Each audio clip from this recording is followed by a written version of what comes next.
नमस्कार, hello, welcome, स्वागत है आप सबका सेशन नंबर 5 पर। और आज का सेशन है Q&A सेशन। सेशन की शुरुआत करें, बट उससे पहले जिन लोगों ने टेलीग्राम चैनल ज्वाइन किया है, उन्हें ज़बरदस्त ट्रेडिंग आइडियाज़ शेयर किए जा रहे हैं।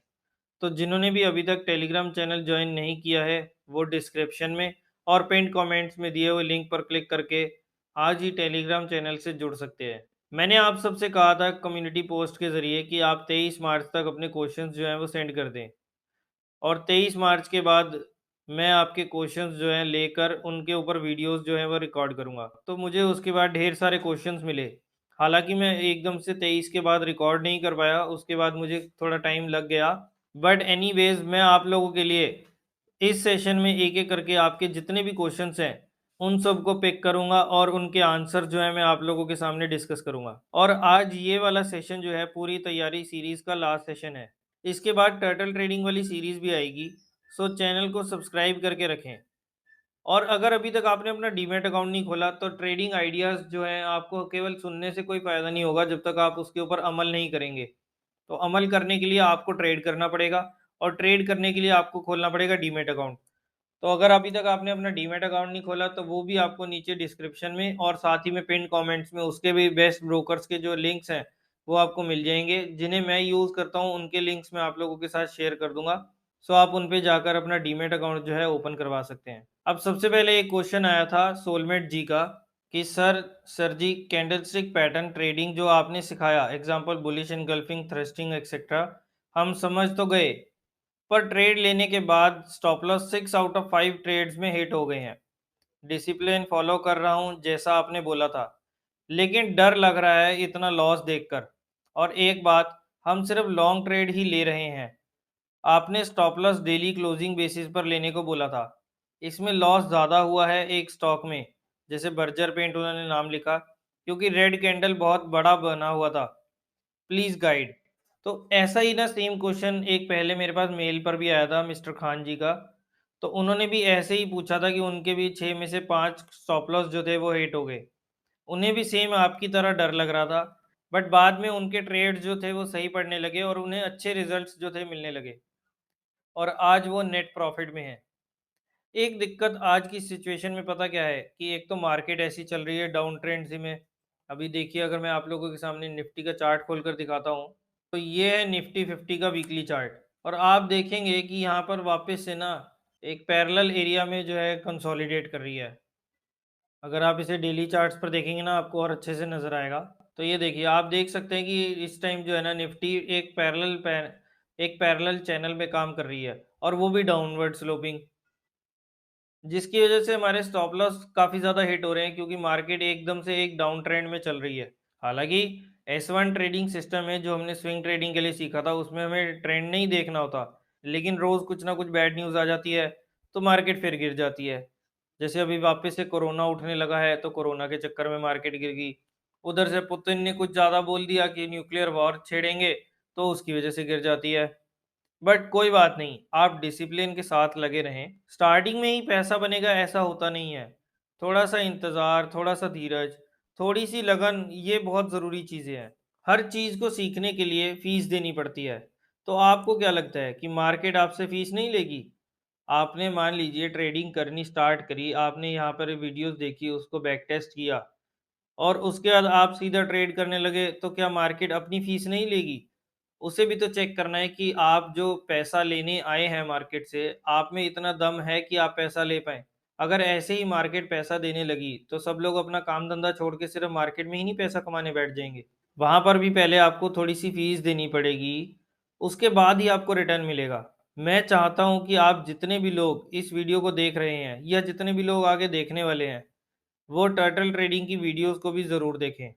माना वक़्त लगता है मुझे वीडियो रिकॉर्ड करने में, एडिट करने में, अपलोड करने में, लेकिन आप धैर्य रखते हैं, प्यार बनाकर रखते हैं, उसके लिए बहुत-बहुत धन्यवाद। लेकिन आप धैर्य रखते हैं, प्यार बनाकर रखते हैं, और साथ ही में इन वीडियोज़ को जो है दोबारा देखते रहते हैं। जो चीज़ नहीं समझ आती उनको दोबारा रिवाइज़ करते हैं, अपने क्वेश्चंस पूछते हैं। इस चैनल के साथ अपना जो है प्यार और लगाव बनाए के रख इस चैनल के साथ आप अपना प्यार और लगाव बना के रखते हैं, उसके लिए बहुत-बहुत धन्यवाद। तो सोलमेट जी से भी और आप सबसे भी, जो भी लोग ये वीडियो को देख रहे हैं, उन सबसे मेरी रिक्वेस्ट है कि आप लोग टर्टल ट्रेडिंग वाली वीडियोस जो हैं ज़रूर देखें। टर्टल ट्रेडिंग एक यूनिक प्रोग्राम है और टर्टल ट्रेडिंग का मकसद ये है कि कुछ लोग प्रोफेशनली ट्रेड कर पाएँ। ये था इस सीरीज़ का, इस जो पूरा टर्टल ट्रेडिंग चलाने का ओरिजिनल मोटिव।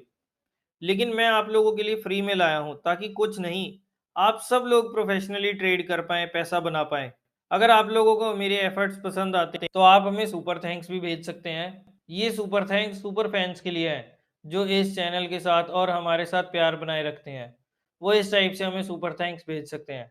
और मैं आप लोगों के लिए फ्री में इसलिए लेकर आया हूँ ताकि कि अगर मैं 50 लोगों को एक चीज़ सिखा रहा हूँ, उसमें से सिर्फ 5 या 10 लोग ही ये जो प्रोफेशनल ट्रेडिंग कोर्स है वो देख पाएँ या उसको सीख कर प्रोफेशनली ट्रेड कर पाएँ। मैं चाहता हूँ पूरा इंडिया इस सीरीज़ को देखे, इन वीडियोज़ को देखे और प्रोफेशनली ट्रेड करे। मैं क्यों कहूँ कि भई आप लोग 50 में से 10 लोग जो है अपना पैसा कमा लें और बाकी जो 40 लोग हैं वो अपना पैसा गँवा दें। ना, मैं ऐसा बिल्कुल भी नहीं चाहता। मैं चाहता हूँ कि सभी के सभी लोग जो हैं पैसा कमा कर जाएँ। जो लोग इसे सीरियसली तरीके से देख रहे हैं, जिन लोगों को अपनी नौकरी से आज़ादी पानी है, वो लोग जो है इन सीरीज़ को देखकर और एक अच्छे तरीके से, एक प्रॉफ़िटेबल तरीके से जो है काम करें और पैसा कमाएँ। एट लास्ट हमारा पैसा जो है वो घर में आना चाहिए, पैसा हमारे बैंक में आना चाहिए, पैसा हमारा बचना चाहिए, तभी तो इस ट्रेडिंग का फ़ायदा है। वैसे तो टर्टल ट्रेडिंग काफ़ी कड़ा प्रोग्राम है, लेकिन मैं आपके साथ जितना ईज़ी हो सकता है उतना बनाने की कोशिश कर रहा हूँ। और कब आएगा ये कोर्स? तो कोशिश है कि जितनी जल्दी हो सके उतना जल्दी ये रिकॉर्ड करने की मेरी पूरी ट्राई रहेगी। बाकी देखिए, हर काम को करने में वक़्त तो लगता ही है। सेकंड क्वेश्चन आया था संजय जी का कि वो स्टॉप लॉस में अनकंफर्टेबल होते हैं।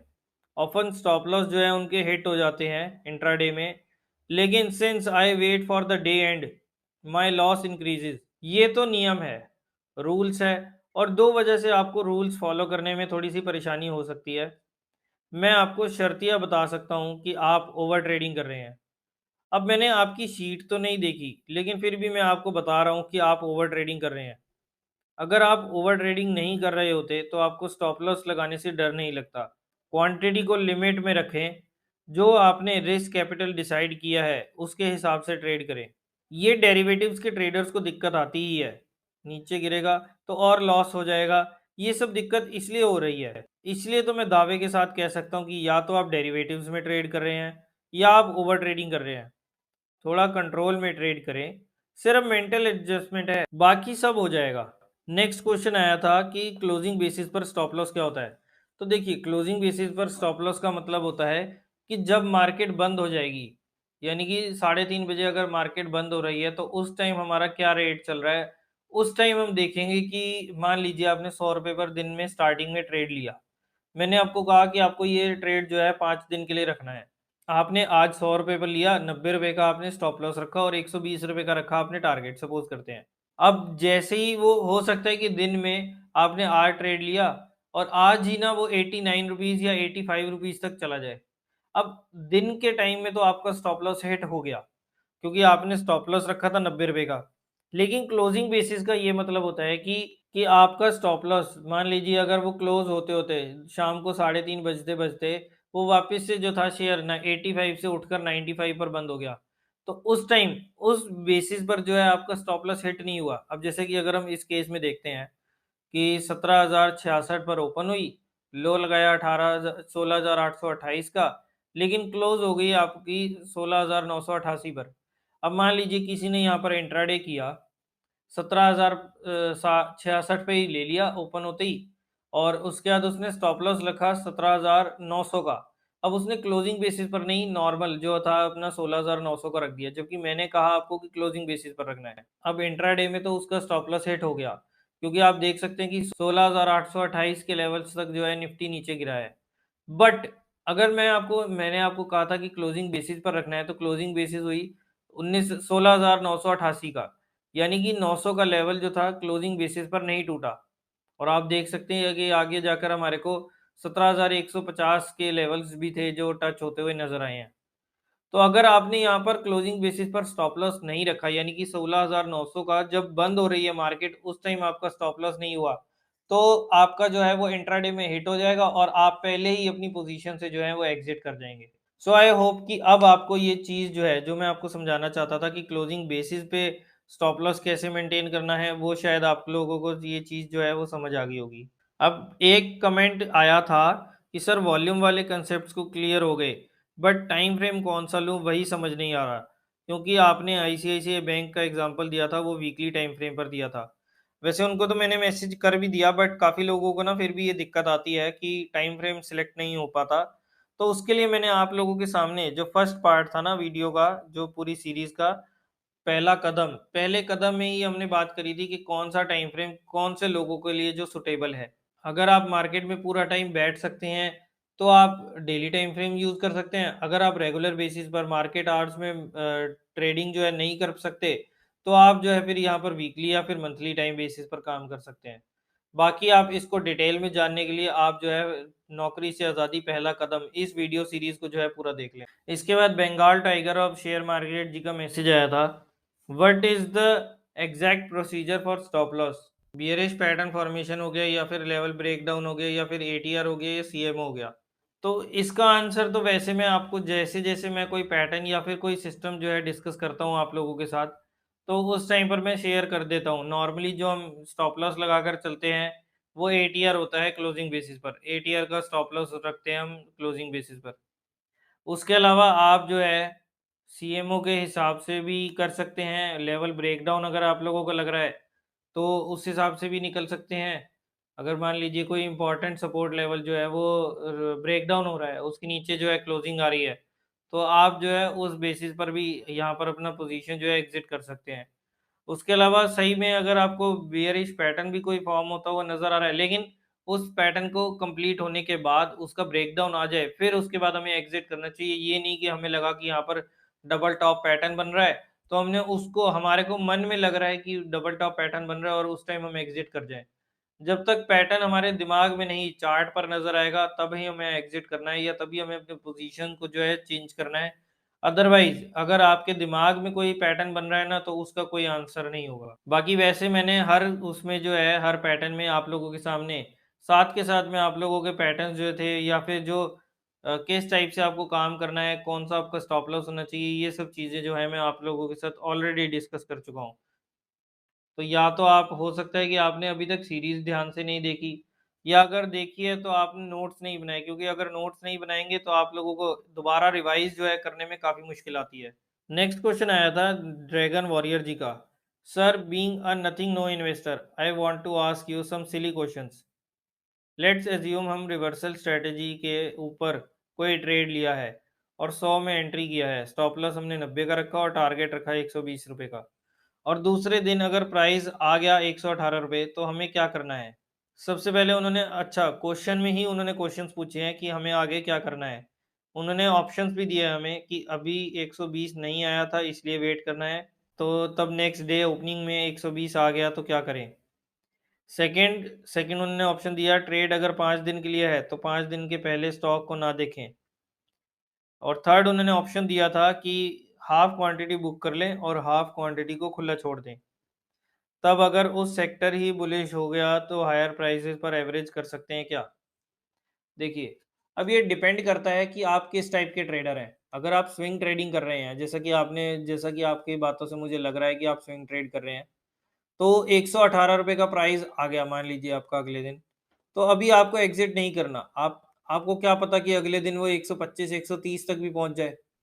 तो आप जो है उस टाइम पर आप अपने स्टॉप लॉस को जो है वो ट्रेल करते जाएँ। अब मैं ये नहीं कह रहा कि 118 रुपए पर शेयर का प्राइस आ गया और आप स्टॉप लॉस जो है अभी भी 90 पर लगा कर रखें। जब आपके हाथ में प्रॉफ़िट आ गया ना, यानी कि अब आपके शेयर की जो गर्दन है वो आपके हाथ में आ गई है। तो अब आप उस गर्दन को अपने हाथ से जाने मत दो। यानी कि अगर अब आपको प्रॉफ़िट हो गया है, तो अब आप अपना प्रॉफ़िट जो है वो अपने हाथ से जाने मत दो, बिल्कुल भी निकलने मत दो। ठीक है, 118 रुपए पर चल रहा है तो आप 110 रुपए पर निकल जाओ, 115 रुपए पर निकल जाओ। लेकिन अपने स्टॉप लॉस को जो है ट्रेल करके एक बार तो प्रॉफ़िट के नीचे जो है बिठा कर रख दो। और अगर अगले दिन 120 रुपए आ जाए, तो भी आपको अभी वेट करना है जब तक आपको या तो आपका टाइम पीरियड पूरा हो गया, अगर स्विंग ट्रेडिंग कर रहे हैं तो अगर टाइम पीरियड हो गया तो आप निकल सकते हैं। टारगेट लिया है तो फिर ठीक है, आपने अगर 120 रुपए का टारगेट समझा हुआ है, अब आपने मान रखा है, तो आप वहां पर निकल सकते हैं। ज्यादा लालच करने की जरूरत नहीं है, क्योंकि हम काम ही उसमें स्विंग ट्रेडिंग का कर रहे हैं। और दूसरा जो आपका था कि ट्रेड अगर 5 दिन के लिए लिया है तो 5 दिन के पहले स्टॉक को ना देखें, नहीं बिल्कुल, क्यों नहीं देखना। जब आपने ट्रेड लिया है और 5 दिन का ही ट्रेड लिया है, स्विंग ट्रेड कर रहे हैं, तो आपको क्यों नहीं देखना। आपको बिल्कुल डेली बेसिस पर उसे चेक करना है। क्या पता तीसरे दिन पर ही एक बियरिश कैंडल बन जाए, या फिर बियरिश, ये जैसे ट्वीजर बॉटम पैटर्न था, आपने उसको देखकर बाय किया और एकदम से वहां पर तीसरे दिन हमारे को यहाँ पर बियरिश एनगल्फिंग पैटर्न देखने को मिल गई। तो फिर आप क्या करेंगे? फिर आपको जो लेटेस्ट कैंडल है ना, या जो लेटेस्ट पैटर्न बन रहा है, उसके हिसाब से आपको ट्रेड करना है, उसको ज़्यादा मान्यता देनी है और अपनी पोज़ीशंस को जो है उस हिसाब से चेंज कर लेना है। थर्ड क्वेश्चन था आपका कि हाफ क्वांटिटी बुक कर लें और हाफ को खुला छोड़ दें। तब अगर उस सेक्टर ही बुलिश हो जाए तो हायर प्राइस पर एवरेज कर सकते हैं क्या? सबसे पहली बात तो आप अगर 5 दिन का ही ट्रेड ले रहे हैं, स्विंग ट्रेड कर रहे हैं, तो आपको बार-बार एवरेज जो है वो नहीं करना। आपको टारगेट मिला, आप बाहर। अगर आप उसमें अगर लालच करके बैठ गए या ऊपर के लेवल्स पर एवरेज कर दी, तो वो एक ही झटके में आपका जो ओरिजिनल प्रॉफिट होगा वो तो लेकर जाएगा, साथ में आपका स्टॉप लॉस भी हिट कर जाएगा। सो इसीलिए जिस टाइप की आप ट्रेडिंग कर रहे हैं ना, उस हिसाब से आपको काम करना है। ये नहीं कि 5 दिन का ट्रेड कर रहे हैं तो आपको उस ट्रेड को जो है आगे कंटिन्यू करते रहना है। और रही बात हाफ क्वांटिटी बुक करने की, तो देखिए, अगर तो 1 आध परसेंट, जैसे यहाँ पर आपके केस में ₹2 का फ़र्क आ रहा है, तो आप यहाँ पर एक बार को चाहें तो पूरी क्वांटिटी बुक भी कर सकते हैं, अगर आपको ज़्यादा डर लग रहा है तो। वैसे अगर आप रूल्स के हिसाब से चलेंगे ना, तो डिसिप्लिन के हिसाब से, और डिसिप्लिन होता ही इसलिए ताकि आप बार-बार ना ये छोटी-मोटी चीज़ों से भटके ना। क्या होगा, एक बार ₹2 ज़्यादा ले जाएगा, लेकिन उसके चक्कर में अगर आप अपने लक्ष्य से, अपने रूल से जो है वो डिसिप्लिन से जो भटक गए, तो हो सकता है कि जहाँ पर उसने आपको ₹40 देने थे, वहाँ आप केवल ₹18 लेकर जो थे निकल गए। सो रूल्स के हिसाब से चलें, डिसिप्लिन होकर काम करें और रिजल्ट्स आपको अपने आप मिलेंगे। नेक्स्ट क्वेश्चन आया था कि हमने आज का सेशन तो देख लिया, अब कल की तैयारी कैसे करें? ये बड़ा सही क्वेश्चन पूछा है आपने। अब इसमें डिपेंड करता है कि आप किस टाइप के ट्रेडर हैं। अगर आप पोजिशनल ट्रेडर हैं तो आपकी तैयारी अलग होगी, और अगर आप इंट्राडे ट्रेडर हैं तो आपकी तैयारी अलग होगी। पोजिशनल ट्रेडर को क्या करना है? पोजिशनल ट्रेडर को कल के बाजार के बारे में नहीं सोचना, उसे अपने ट्रेड्स के बारे में सोचना है। तो आप अपने ट्रेड्स देखें, अपने सिस्टम देखें, अपने सेटअप को देखें। मान लीजिए आप एक पर्टिकुलर सिस्टम पर काम कर रहे हैं और हम आरएसआई डाइवर्जेंस देखकर ही ट्रेड करते हैं। तो हमने आरएसआई डाइवर्जेंस खोजनी है। 40-50 चार्ट्स पर जो भी आप ट्रैक करते हैं, उन पर आपको डाइवर्जेंस खोजनी है। अगर नहीं मिली तो नेक्स्ट डे के लिए हम वेट करेंगे। कुछ स्टॉक्स ऐसे होंगे जहां डाइवर्जेंस है लेकिन ब्रेकआउट या फिर ब्रेकडाउन नहीं होगा, तो उन चार्ट्स को हम शॉर्टलिस्ट करके रखेंगे और उन पर फोकस करेंगे कि इन चार्ट्स को हमें रेगुलरली देखना है, और जैसे ही ट्रेड करने का सिग्नल मिलेगा हम ट्रेड करेंगे।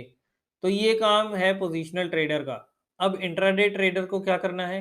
सबसे ज़्यादा एक्टिव शेयर्स की लिस्ट तैयार करनी है और साथ में देखना है कि मार्केट की डायरेक्शन कहाँ पर है।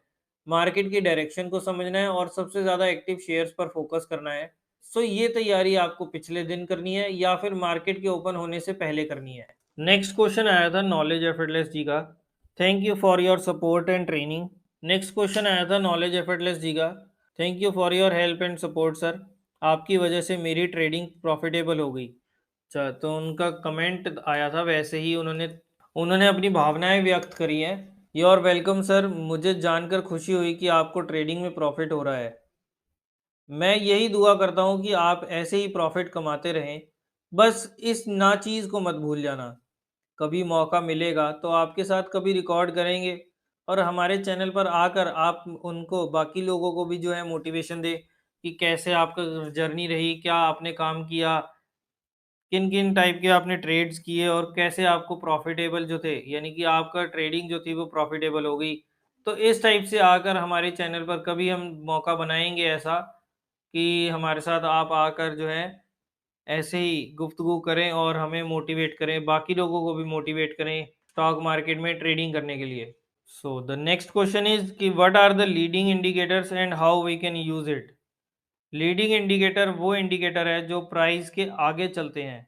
फॉर एग्जांपल आरएसआई हो गया, आरएसआई एक लीडिंग इंडिकेटर है, जो इंडिकेटर प्राइस से पहले सिग्नल देते हैं। जैसे प्राइस पर बॉटम अभी बना नहीं है, लेकिन इंडिकेटर पहले बोल दे कि यहाँ पर बाय करने का मौका बन सकता है, उसे लीडिंग इंडिकेटर कहते हैं।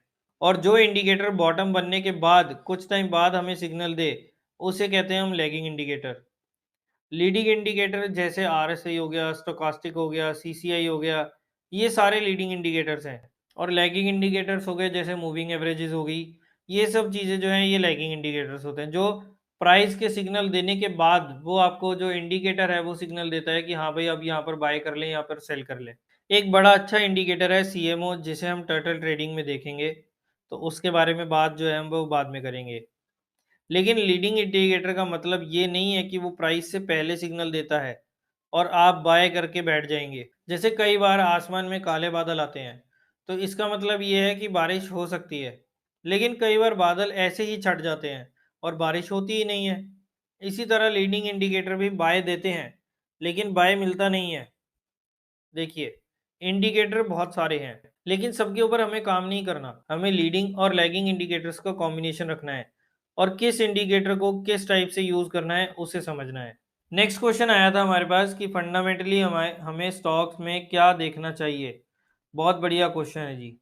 और अगर आप ये नहीं पूछते तो मैं खुद इसे आज की वीडियो में जो था उठाने वाला था। देखिए, मैं जो मोमेंटम इन्वेस्टिंग करता हूँ, उसमें फंडामेंटल्स को इम्पोर्टेंस बिल्कुल नहीं देता। एक बेसिक चीज़ देखनी ज़रूरी है कि हम किसी बेकार सी चोर कंपनी में तो नहीं इन्वेस्ट करने लगे। उसके लिए एक सिंपल सा फार्मूला है कि आप S&P निफ्टी 500 की जो लिस्ट है ना, केवल उसी लिस्ट में से आप स्टॉक सेलेक्ट करें स्टार्टिंग में। उसमें सभी अच्छे स्टॉक्स हैं, इसके बाहर भी अच्छे हैं, लेकिन पहले आप इनमें काम करें। और उसके बाद कुछ शेयर्स हैं जिनको आप बाहर भी इस लिस्ट के बाहर जो है वो धीरे धीरे जैसे आप काम करते जाएंगे, आपको एक्सपीरियंस होता जाएगा, आप प्रैक्टिस करते जाएंगे, वैसे वैसे आप जो है अपना सर्च का दायरा जो है वो बढ़ा सकते हैं। और उसके बाद भी कुछ शेयर्स ऐसे हैं जो न्यूज़ में हैं, जैसे किसी पर कॉर्पोरेट गवर्नेंस का इशू चल रहा है, किसी पे फ्रॉड की बात हो गई, जैसे येस बैंक हो गया, आर पावर हो गया। अब ये आपको पता है कि ये बदनाम कंपनीज हैं, तो दूर रहें इनसे। ये छोटी-छोटी चीज़ें हैं जो हम अपने से कर सकते हैं। और उसके बाद चार्ट सब कुछ कहता है, चार्ट में सब दिखता है। तो अगर इतनी सी फ़िल्टरिंग कर लेंगे तो आप ठीक से एनालिसिस कर पाएँगे। बाकी फंडामेंटल से एक अलग टॉपिक है। काफ़ी सारी चीज़ें हैं जो फंडामेंटल एनालिसिस में काफ़ी इम्पोर्टेंट होती है। लेकिन उसमें एक कमी है कि जिस इन्फॉर्मेशन पर आप काम कर रहे हैं, वो काफ़ी सॉलिड होनी चाहिए और वो तय कर पाना काफ़ी मुश्किल हो जाता है। बाकी वैसे आपने भी अभी तक ये पूरी सीरीज़ देखी है। अभी तक हमने कहीं पर भी फंडामेंट्स की बात जो थी नहीं करी, तो आप इससे समझ सकते हैं कि मैं फंडामेंट्स के काफ़ी खिलाफ हूँ। मतलब ऐसा बिल्कुल ही अगेंस्ट नहीं हूँ, लेकिन हाँ, यहाँ पर काफ़ी हद तक जो है ना मुझे यहाँ पर फ़ायदा होता है कि मैं टेक्निकल्स के हिसाब से काम करता हूँ। चलिए, अब चलते हैं नेक्स्ट क्वेश्चन पर। तो नेक्स्ट क्वेश्चन आया था कि how to be patient while taking trades. I am selling my positive trades and holding my negative ones. बिल्कुल सही विनीत जी। काफ़ी सारे लोग ऐसे ही डाउट्स करते हैं। आपको क्या चाहिए? आपको अपने ट्रेड से चाहिए डिटैचमेंट। इसको एक मैकेनिकल सिस्टम बना लें।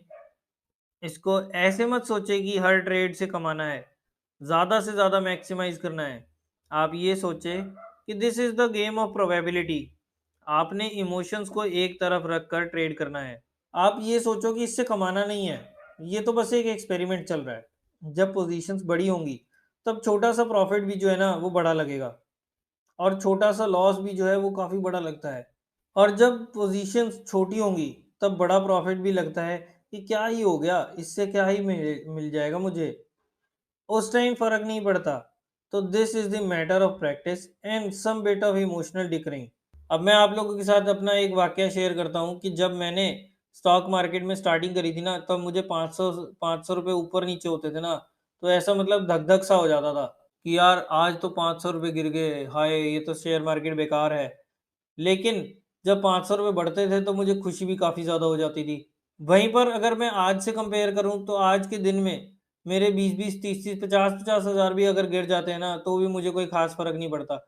मुझे ये होता है कि हाँ, ये तो मार्केट का काम है, इसने तो करते ही रहना है। आज गिरेगी तो कल बढ़ जाएगी और कल को अगर मुझे 50-60 हज़ार, 1 लाख का प्रॉफ़िट भी हो जाता है ना, तो भी मुझे इतनी खुशी नहीं होती।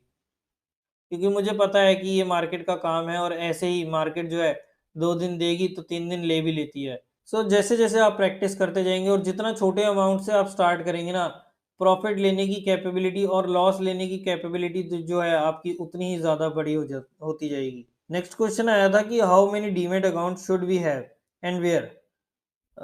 तो इसका मैं आप लोगों को ऑलरेडी पहले भी वीडियोस में बता चुका हूँ कि हमेशा आपको ना एटलीस्ट 2 डीमैट अकाउंट तो होने चाहिए आपके। एक वो डीमैट अकाउंट जिसमें आप इन्वेस्टमेंट करके चलें, और दूसरा वो डीमैट अकाउंट होना चाहिए जहाँ पर आप रेगुलर बेसिस पर जो है अपनी ट्रेडिंग करते रहें। अब वो आप चाहे जिस मर्ज़ी सिस्टम पर करें, चाहे आप स्विंग ट्रेड करें, पोजिशनल ट्रेड करें, मोमेंटम इन्वेस्टिंग करें या फिर आप आरएसआई डाइवर्जेंस को देख के करें, वो आप जैसा भी सिस्टम चूज़ करना चाहें वो आप कर सकते हैं। इंट्राडे करें, 10 मिनट करें, 15 मिनट करें, चार्ट्स पर करें, आधे घंटे के चार्ट्स पर करें, जिस भी टाइम फ्रेम पर आप काम करना चाहें वो सब चीज़ें वो आपके ऊपर डिपेंड करता है। लेकिन आपके जो है हमेशा 2 डीमैट अकाउंट्स होने चाहिए, एक में जिसमें आप लॉन्ग टर्म इन्वेस्टमेंट करते हैं और दूसरा जो होना चाहिए वो आपका रेगुलर ट्रेडिंग के लिए होना चाहिए, जहाँ पर आप डेली बेसिस पर या रेगुलर बेसिस पर जो है अपनी खरीद-फरोख्त करते रहें। इससे क्या होता है कि जब आपका इन्वेस्टमेंट वाला पोर्टफोलियो अलग होता है आपके ट्रेडिंग वाले पोर्टफोलियो से, तो जब आपको ट्रेडिंग में लॉस हो रहा होता है ना, तो वो आपका इन्वेस्टमेंट वाला पोर्टफोलियो जो है उससे दूर रहता है और वो आपका कवर करने के लिए यहाँ पर नहीं आता। जबकि अगर आप एक ही डीमैट अकाउंट में आप दोनों काम करेंगे ना, तो सबसे पहले तो आप खुद ही 10 दिनों बाद कन्फ्यूज़ होने वाले हैं कि भई मैंने ट्रेड इन्वेस्टमेंट के बेसिस पर कौन-सा लिया था और ट्रेडिंग के लिए कौन-सा लिया था। अच्छा, अब फिर क्या होगा कि अगर आपने मान लीजिए हिसाब-किताब अलग-अलग रख लिया कि ये मेरा इन्वेस्टमेंट का पैसा है और ये मेरा ट्रेडिंग का, तो उसके बाद कई बार ऐसा होगा कि आपको ट्रेडिंग में लॉस हो रहा होगा, तो आप जो है वो वहाँ से इन्वेस्टमेंट का जो पोर्टफोलियो है वहाँ से बेचकर अपना प्रॉफ़िट जो है कवर करने की कोशिश करेंगे। तो इसलिए हमेशा 2 डीमैट अकाउंट खुलवाने चाहिए, और डीमैट अकाउंट कहाँ खुलवाना चाहिए उसका मैं ऑलरेडी आपको बता चुका हूँ कि आपको लिंक जो है बेस्ट ब्रोकर्स का जो मैं यूज़ करता हूँ उनके लिंक्स जो है आपको नीचे डिस्क्रिप्शन और पिन्ड कमेंट्स में मिल जाएँगे। आप वहाँ पर जाकर जो है अपना डीमैट अकाउंट दूसरा या पहला या जितने भी आप खुलवाना चाहते हैं अपनी फैमिली मेंबर्स के लिए भी, वो आप वहाँ पर जाकर जो है खुलवा सकते हैं। नेक्स्ट आया था क्वेश्चन कि फंडामेंटल वर्सेस टेक्निकल में आप किसको ज़्यादा तरजीह देते हैं? मैंने वही अभी इसका आंसर दिया कि मेरा आपने अगर पूरा कि अभी तक आपने पूरा मेरा जो कोर्स देखा, जितनी भी हमने वीडियो शेयर करी, एक में भी हमने फंडामेंट्स की कोई बात नहीं करी। इनफैक्ट मेरा पूरा जो जीवन है ना, वो टेक्निकल एनालिसिस से निकला है। कई बार ऐसा होता है कि मैं कोई बात कर रहा होता हूँ, फंडामेंटल वालों से कहता हूँ कुछ और वो मानते नहीं हैं, लेकिन बाद में उन्हें रिजल्ट्स बताते हैं कि कौन सही था और कौन गलत। टेक्निकल्स में आप गलत हो सकते हैं और गलत होंगे भी, तो निकलने का मार्ग जो है आपको पता होगा। Not confident about any stock. आप जो है ना टेक्निकल एनालिसिस में कभी भी किसी भी स्टॉक को लेकर, आज भी अगर मैंने कोई स्टॉक जो है 5-5 6-6 सालों से भी ले रखा है ना, आज भी मैं उसके लिए कभी भी कॉन्फिडेंट नहीं होता कि हाँ भाई ये कंपनी जो है ये यहाँ से वहाँ जाएगी, वहाँ से कहाँ जाएगी। इसके बारे में मैं कभी भी कॉन्फिडेंट नहीं होता। अगर आज मुझे उसने सेल का सिग्नल दिया ना, तो मैं वहाँ से आज निकल जाऊँगा। मुझे ना तो मेरे किसी कंपनी से लगाव है और ना मैं किसी कंपनी से जो है मुझे इतना कॉन्फिडेंट आता है कि हाँ भाई ये कंपनी कल को दुनिया बदल देगी या ऐसा कुछ कर देगी, रेवोल्यूशनरी प्रोडक्ट ले आएगी, कुछ नहीं। अगर मुझे चार्ट मेरा बोलेगा कि यहाँ पर बेच दो तो मैं बेच दूंगा, वो बोलेगा ले लो तो मैं ले लूंगा। जैसे ही एग्जिट आएगा मैं तुरंत भाग जाऊंगा। लेकिन फंडामेंट्स में आप ऐसा नहीं कर सकते। तो नेक्स्ट क्वेश्चन आया था कि सपोज हम वीकली चार्ट्स पर काम कर रहे हैं, तो हमें एग्जिट कब करना है? क्योंकि टानला अडानी जैसे शेयर्स जो हैं, एग्जिट शेयर्स में एग्जिट के टाइम पर बहुत ज़्यादा लॉस हो जाता है। अब देखिए भाई, एक सिस्टम तो बनाना पड़ेगा। अब कभी-कभी शेयर में 20-25% का लॉस भी हो सकता है ऊपरी लेवल से। कई लोग हैं जो स्टॉप लॉस अपना सपोर्ट एंड रेजिस्टेंस के बेसिस पर काम करते हैं। जब तक हायर बॉटम्स बन रहे हैं, तब तक वो बने रहते हैं और जैसे ही बॉटम्स हायर नहीं होंगे, तो वो एग्ज़िट कर लेते हैं। तो अपने हिसाब से आप जो है कोई भी सिस्टम सेट कर सकते हैं, एग्ज़िट करने का कोई भी तरीका जो है, उस चीज़ को आप जो है सेट कर सकते हैं। अब कोई जो है सपोर्ट एंड रेजिस्टेंस के बेसिस पर काम करता है, कोई अपना एटीआर का स्टॉप लॉस लगाकर उस हिसाब से बाहर निकल जाता है। किसी को पैटर्न फॉर्मेशन के हिसाब से जो है काम करना आता है और कोई जो है ये हायर बॉटम्स की जैसे ही श्रृंखला टूटती है और बस वो उसी टाइम से बाहर निकल जाते हैं। तो ये सबका अपना-अपना सिस्टम होता है और आपको अपने सिस्टम के हिसाब से थोड़ा बहुत मॉडिफिकेशंस जो हैं अपने सिस्टम के हिसाब से थोड़ा बहुत जो है आपको इम्प्रूवमेंट्स करनी पड़ती है। नेक्स्ट क्वेश्चन आया था उर्वशी बुद्धिराजा जी का। उन्होंने कहा था कि hello sir, thanks for your efforts. Sir मैं अभी 2000 पर मंथ इन्वेस्ट कर रही हूँ एंड प्रॉफिट्स भी हो रहे हैं। तो क्या मैं इन्वेस्टमेंट इंक्रीज करूं? अब ये तो देखिए डिपेंड करता है कि आपको कितना टाइम हो गया है मार्केट में और कितने जो है आपको यहाँ पर रिटर्न्स मिल रहे हैं। अगर आप स्टार्टिंग फेज में हैं और आप 2000 रुपये महीना इन्वेस्ट कर रहे हैं, सबसे पहले तो वैसे तो काफ़ी कम लेडीज़ या वुमेन्स जो है वो स्टॉक मार्केट में एक्टिवली काम करती हैं, और आप जो है 2000 रुपये महीना इन्वेस्ट कर रहे हैं और आपको प्रॉफिट्स भी हो रहे हैं, तो सबसे पहले तो आपको बधाई। और बस आप ऐसे ही बने रहें, आप अपनी कैपिटल के हिसाब से देखें, आप देखें कि भई अभी आपको कितना टाइम हो गया। अभी अगर आपने स्टार्ट किया है, 1-2 महीने ही हुए हैं, तो अभी आप थोड़ा टाइम जो है इसी बेसिस पर कंटिन्यू रहें, थोड़े छोटे कैपिटल से ही काम करें, ताकि प्रॉफ़िट हो चाहे वो छोटा हो। लेकिन लॉस अगर छोटा होगा ना, तो आपको मोटिवेशन मिलेगी, आपको जो है आप छोटा-छोटा लॉस जो है ना, वो बियर कर सकते हैं। लेकिन जैसे ही वो लॉस एकदम से आपने 2000 की जगह 20,000 डाला, और एक दिन में अगर वो 5-10% ऊपर-नीचे हो गया ना, तो आपको जो है वो काफ़ी अनबियरेबल टाइप हो जाता है। तो पहले आप छोटी कैपिटल से ही स्टार्ट करें। धीरे-धीरे करके अपनी कैपिटल को 2000 रुपए महीने की जगह 3000 रुपए महीना करें, फिर उसके बाद 4000 करें। ये काम करें आप 2-2 3-3 महीने के स्पैन के बाद। पहले आप 1 क्वार्टर में प्रॉफिट कमाएँ 2000 रुपए महीना डालकर। फिर जैसे अगर आपका 1 क्वार्टर प्रॉफिटेबल रहता है, तो आप उसे 3000 रुपए महीना कर दें। फिर अगर वो भी प्रॉफिटेबल रहता है, तो आप उसे उसे फिर 5000 रुपए कर सकते हैं। तो इस टाइप से ग्रेजुअली आप अपनी इन्वेस्टमेंट को इंक्रीज़ करें। नेक्स्ट क्वेश्चन था कि बड़े-बड़े फंड्स को कैसे पकड़ें, कि वो क्या काम कर रहे हैं? अब अगर कोई बड़ा फंड्स आएगा, यानी बाय करेगा तो वॉल्यूम इंक्रीज़ होंगी, प्राइस भी इंक्रीज़ होगा, नए लेवल्स के ब्रेकआउट्स आएँगे, तो हमें ऑटोमैटिकली पता चल जाएगा कि यहाँ पर कोई बड़ा जो कोई म्यूचुअल फंड या फिर कोई इंस्टीट्यूशन जो है वो एंट्री कर रहा है। और हमें क्या करना है, हमें सिर्फ़ अपने चार्ट्स देखने हैं, हमें नहीं पता लगेगा अगर हम वैसे देखने बैठेंगे कि कब कोई बड़ा म्यूचुअल फंड आ रहा है या कब कोई बड़ा इंस्टीट्यूशन आ रहा है। तो हमें सिर्फ़ चार्ट्स को फ़ॉलो करना है, और जैसे वॉल्यूम्स इंक्रीज़ होंगी, आप देखेंगे कि यहाँ पर वॉल्यूम्स जो है वो एकदम से बढ़ती जा रही हैं और प्राइस भी इंक्रीज़ हो रहा है, ब्रेकआउट्स देखने को मिल रहे हैं, तो बस हम भी उस चार्ट के साथ जो है चल पड़ेंगे। तो हम भी ऑटोमैटिकली उनसे जुड़ जाएँगे। अच्छा, अब आप लोग मुझे एक चीज़ बताएँ कि मैं एक चीज़ सोच रहा था कि हर वीक ना एक स्टॉक के ऊपर जो अच्छा लग रहा है इस हफ्ते के हिसाब से, या जिसमें कुछ अलग-सा हो सकता है, कुछ चार्ट एक ऐसा जहाँ पर हमारे को अच्छे रिटर्न्स या फिर हमें कुछ अच्छी नॉलेज देखने को मिले, उसके ऊपर मैं एक रील जो है अपने इंस्टाग्राम पर शेयर करूँ। और मैं ये जो चीज़ है ना, ये जल्द ही करने भी वाला हूँ। तो आप जो है ना इंस्टाग्राम के साथ जॉइन कर लें, उसका लिंक आपको नीचे डिस्क्रिप्शन में मिल जाएगा, वैसे आपकी स्क्रीन पर भी आ रहा है। तो आप ये चीज़ चेक करके काम कर सकते हैं। बाकी हम टेलीग्राम पर तो रेगुलर बेसिस पर ट्रेड्स जो हैं, जो मुझे स्टॉक्स अच्छे लगते हैं या जिनमें कोई पैटर्न या फिर कुछ किसी टाइप से हम जिसको सीख सकते हैं, वो चीज़ें जो हैं मैं आप लोगों के साथ ऑलरेडी टेलीग्राम पर शेयर कर ही रहा हूँ। नेक्स्ट क्वेश्चन आया था अभिषेक जी का कि साल 2 साल से ऊपर के ट्रेड्स के लिए क्या उसके लिए भी हमें एटीआर लगाना होगा? स्टॉप लॉस यानी कि क्या उसके लिए भी हमें स्टॉप लॉस जो है एटीआर से लगाना होगा? स्टार्टिंग में आपको स्टॉप लॉस जो है वो एटीआर से ही लगाना है। जैसे भी हमने सिस्टम जो भी आप पैटर्न बेस्ड ट्रेडिंग कर रहे हैं, तो उस हिसाब से अगर आरएसआई डाइवर्जेंस पे कर रहे हैं या जो भी आप सिस्टम पर काम कर रहे हैं, उस हिसाब से आपको स्टॉप लॉस लगाना पड़ेगा। लेकिन उसके बाद जैसे-जैसे आपको प्रॉफ़िट होता जाएगा, तो आपको अपने स्टॉप लॉस को जो है ट्रेल भी करना होगा। क्योंकि अगर आप अर्ली एटीआर पर, यानी कि अगर आपने जो इनिशियल स्टॉप लॉस लगाया था एटीआर की वैल्यू पर, अगर उसी पर स्टॉप लॉस लगा के रखेंगे ना, तो अगर मान लीजिए आपने ₹100 पर शेयर लिया और ₹90 का आपने एटीआर के हिसाब से स्टॉप लॉस लगाया, और वो शेयर जो था वो वहाँ से पहुँच गया ₹150, ₹200, तो अब क्या आप वहीं पर अपना लगा कर रखेंगे? ₹90 पर आपका स्टॉप लॉस होगा। आप खुद इसका आंसर दे सकते हैं कि बिल्कुल नहीं।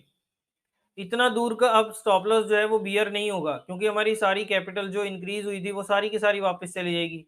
तो अब हमारे को अपने स्टॉप लॉस को जो है ना ट्रेल करते जाना होगा। अब आप चाहें तो आप उस हिसाब से वीकली बेसिस पर एटीआर के हिसाब से कर सकते हैं, या फिर आप जैसे मर्ज़ी कोई सपोर्ट रेजिस्टेंस हो गया, कोई डाइवर्जेंस बनी है, कोई पैटर्न बना है, तो उस हिसाब से आप जो है काम कर सकते हैं। और उस हिसाब से आप अपने स्टॉप लॉस को जो है वो ट्रेल करते जाएँ। उसके बाद नेक्स्ट क्वेश्चन था शुभम जी का कि लीडिंग वर्सेस लैगिंग इंडिकेटर क्या होते हैं? तो मैं ना इसके ऊपर ऑलरेडी डिस्कस कर चुका हूँ। अगर आपने वीडियो यहाँ से स्टार्ट करी है, या अगर आपने वीडियो में ध्यान नहीं दिया ना, तो आप एक बार वीडियो को दोबारा स्टार्टिंग से सुन, वीडियो आपको मिल ही जाएगी यहाँ पर। तो आप इसे स्टार्टिंग से देखेंगे तो आपको इसका आंसर जो है ऑलरेडी मिल जाएगा। नेक्स्ट क्वेश्चन था कि फिबोनाची रिट्रेसमेंट से टारगेट्स कैसे निकालें? इसके बारे में हम डिटेल में देखेंगे टर्टल ट्रेडिंग के ऊपर। मैं आपको सारा कुछ सिखाऊँगा इसमें कि हमें फिबोनाची रिट्रेसमेंट से टारगेट्स कैसे निकालने हैं। तो उसके बारे में हम जो है टर्टल ट्रेडिंग में बात करेंगे। नेक्स्ट क्वेश्चन था कि उनको ना एग्ज़िट करने में दिक्कत आ रही है। यानी कि आप अपने जो रूल्स जो हमने डिस्कस किए हैं, जो भी हमने रूल्स बनाए हैं, ट्रेडिंग के रूल्स जो है आप उसके साथ जो है बिल्कुल एक तो उसको डिसिप्लिन से मान नहीं रहे हैं, तभी आपको एग्ज़िट करने में दिक्कत आ रही है। अपने सेटअप डिसाइड करें, किस सेटअप पर आप काम करना चाहते हैं और उसको ना पूरी शिद्दत के साथ, पूरे डिसिप्लिन के साथ फ़ॉलो करें, तभी रिज़ल्ट्स मिलेंगे। ऐसा नहीं है कि आपने आज कोई सिस्टम लिया, कल कोई सिस्टम लिया और फिर उसके बाद आप बोलेंगे कि भाई एग्ज़िट करने में मुझे दिक्कत आ रही है या मेरे से टारगेट्स जो हैं वो नहीं लिए जा रहे। तो इस टाइप से नहीं होगा। पहले आपको एक सिस्टम तैयार करना होगा, एक सिस्टम फाइनल करना होगा, उसके ऊपर 3-6 महीने काम करना होगा। क्योंकि ऐसा नहीं है कि 2 दिन में आपको एक सिस्टम जो है रिज़ल्ट दिखा देगा। उसके ऊपर 3-6 महीने काम करना होगा, पेशेंटली काम करना होगा, पूरे डिसिप्लिन के साथ करना होगा, रूल्स को फ़ॉलो करना होगा। उसके बाद ही आपको जो है रिज़ल्ट्स देखने को मिलेंगे। नेक्स्ट क्वेश्चन आया था कि हमें कितने टाइप की ट्रेडिंग करनी चाहिए? क्या हमें ओनली स्विंग ट्रेडिंग करनी चाहिए? नहीं, ऐसा नहीं है।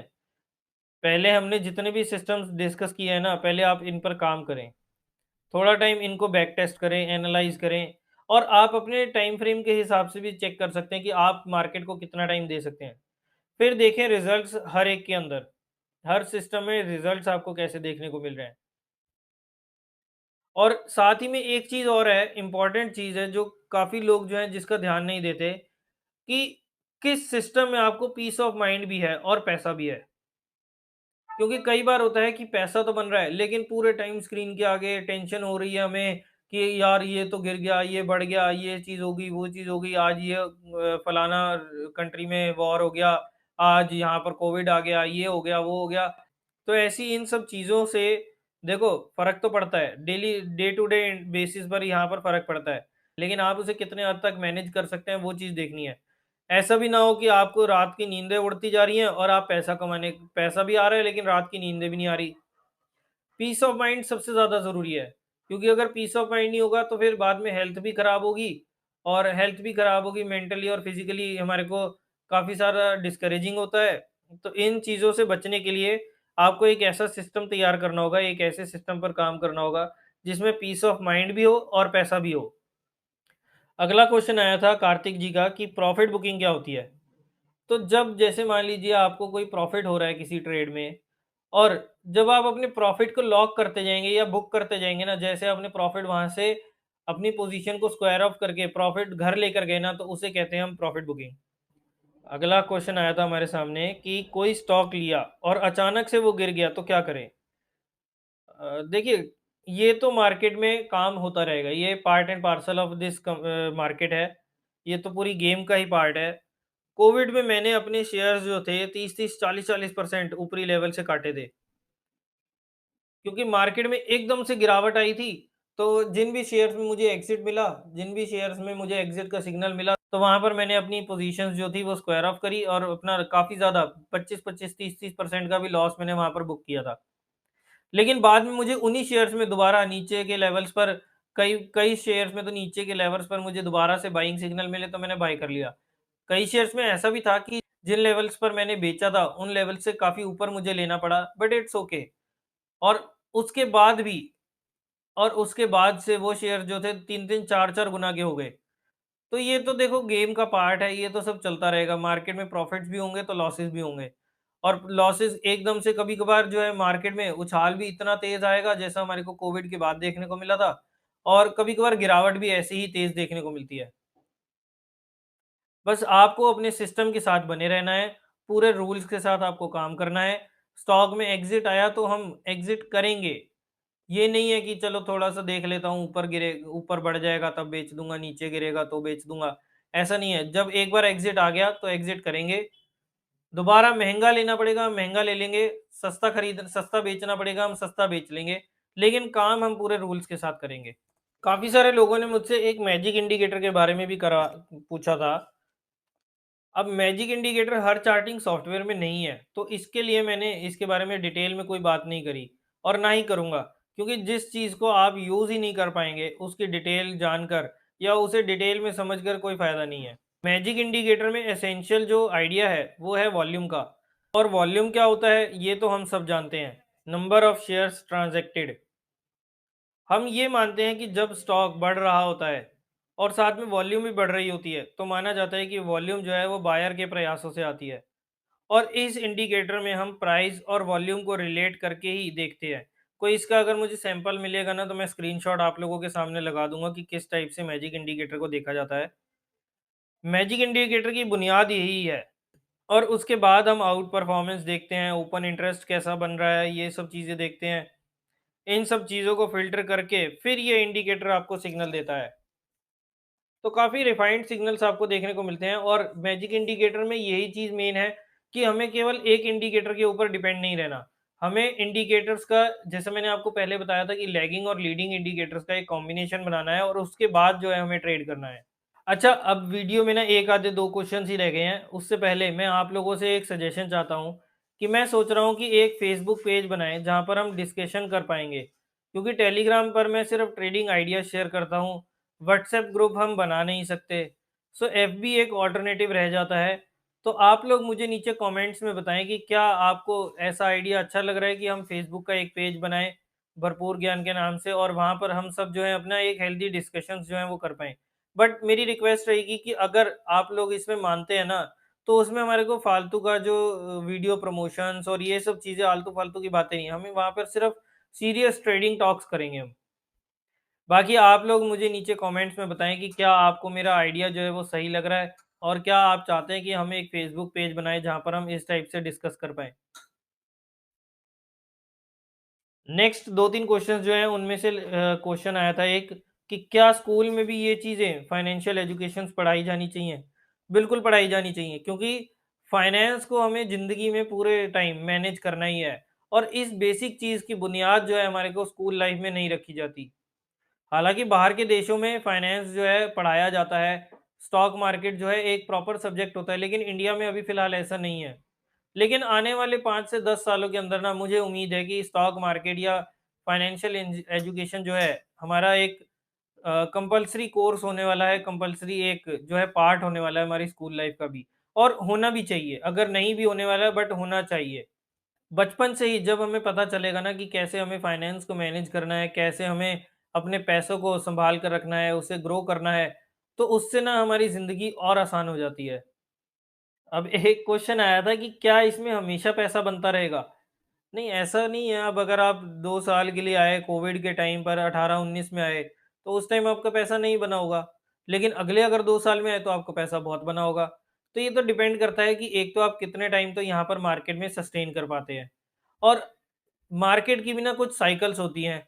आज बढ़ रहा है, तो 2 साल बाद कम हो जाएगा, फिर चौथे साल से फिर स्टार्ट हो जाएगा बढ़ना। तो ये साइकिल के हिसाब से चलते हैं, तो इसलिए हमेशा पैसा नहीं बनता रहेगा। हाँ, बस आपको पैसा बनाना आना चाहिए, तो ये आपको मार्केट जो है वो पैसा देगी, और इतना पैसा देगी, बेअंत पैसा देगी कि आप सोच भी नहीं सकते।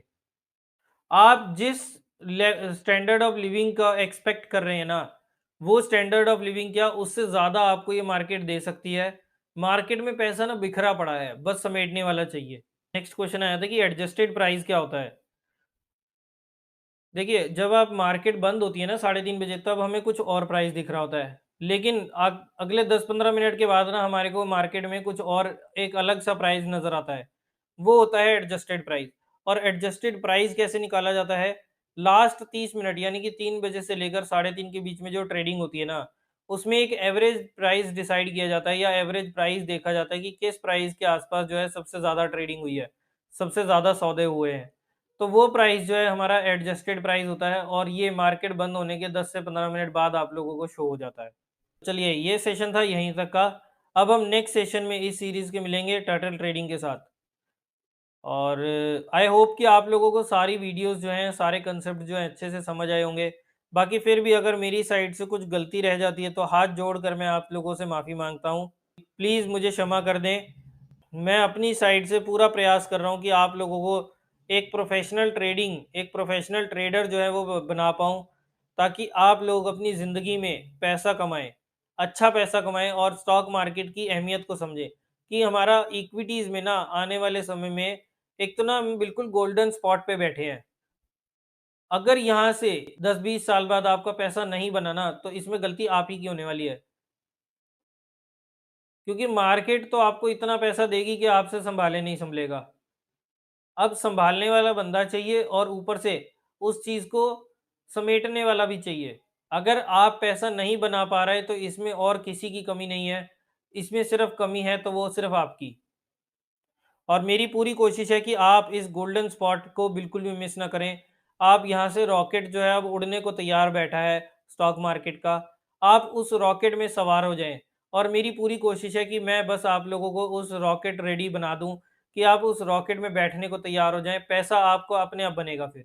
बाकी अगर मैंने किसी को कुछ गलत बोला हो, किसी के बारे में कहीं कहीं पर हार्श वर्ड्स यूज़ करे हों, तो उसके लिए मैं माफ़ी चाहता हूँ। मेरा इंटेंशन आप लोगों का दिल दुखाने का बिल्कुल भी नहीं था। तो चलिए, अब मिलते हैं हम अगले पार्ट में, अगली सीरीज़ में, जो होगी टर्टल ट्रेडिंग की। अगर आपको वीडियोज़ पसंद आई तो इसे लाइक करना, शेयर करना और इस चैनल को अगर अभी तक आपने सब्सक्राइब नहीं करा, तो इस चैनल को सब्सक्राइब ज़रूर करना। और टर्टल ट्रेडिंग के लिए अपने डीमैट अकाउंट वगैरह सब कुछ रेडी करके रखना। अगर नहीं खोला तो डिस्क्रिप्शन में आपको और पिन कमेंट्स में लिंक मिल जाएगा।